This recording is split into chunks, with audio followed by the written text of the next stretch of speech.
Hey guys, I'm here. I'm at the backyard.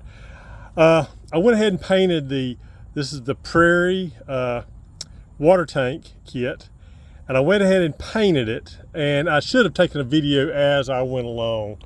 But I'm going to describe to you how I painted it really quick. It's a little bit different than I did the windmill.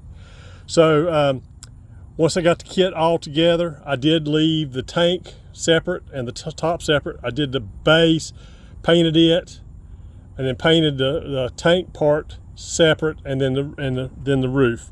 But anyway, everything was primed with the Rust-Oleum flat red primer. I do a light coat of that. Do not don't really fill it up, because you want to see the detail.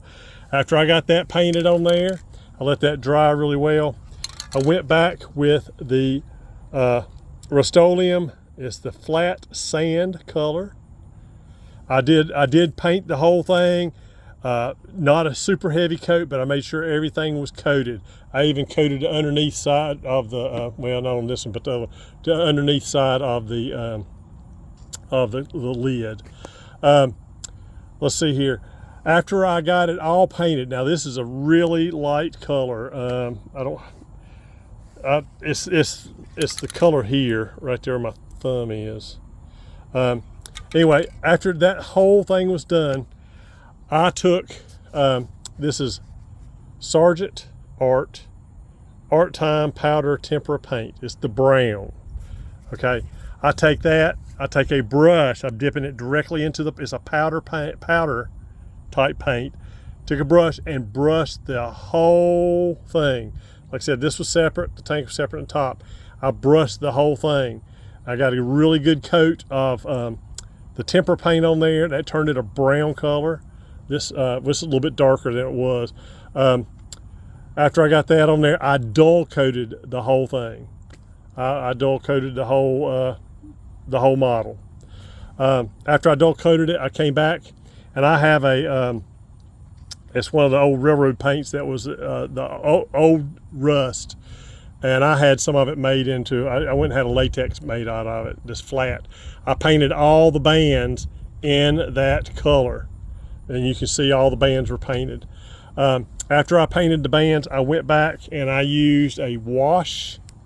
I made it with, this is Anita's all-purpose, just plain black. I diluted it down. It's probably 10 to 1 or more than that. I got it really thin. And before I put it on, because it does not flow very well, I put like 1 drop of dishwashing soap in it, and I used that as my wash.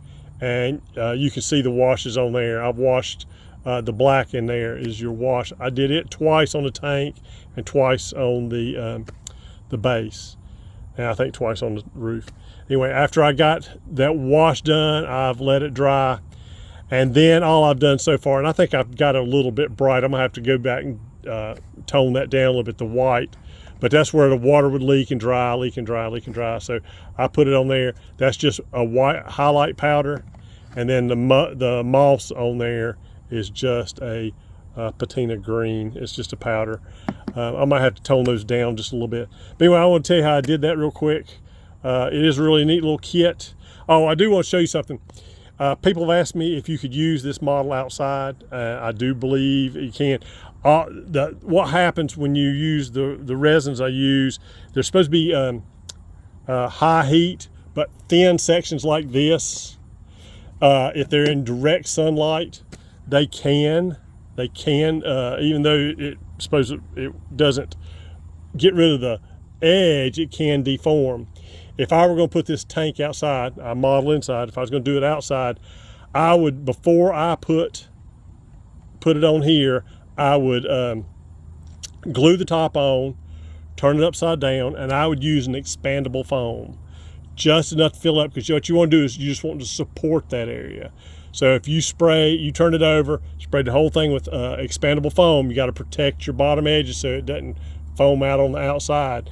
And then just cut it, let it foam up, then cut it flat and sand it, and you can mount it on there, and I don't believe that would ever deform on you at all.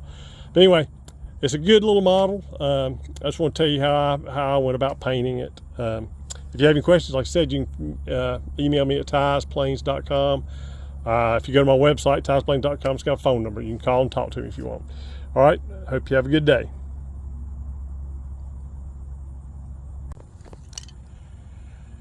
Okay, I do want to add an addendum to that video. The dull coat I'm using is the testers. I tried using a Krylon, and it attacks the paint. So I use the testers, which is also made by Rust-Oleum, if you see. So it is compatible. As soon as it got good and dry, I was able to spray it and have not had any problems with it. Like I said, the Krylon made some of it, not on this model, but another one I did a test on, made it actually bubble. So I did want to tell you the testers spray lacquer. I got this at Hobby Lobby. One little can, doing small projects like this goes forever. So, all right, like I said, Ty Brown, tiresplains.com. Thank you very much.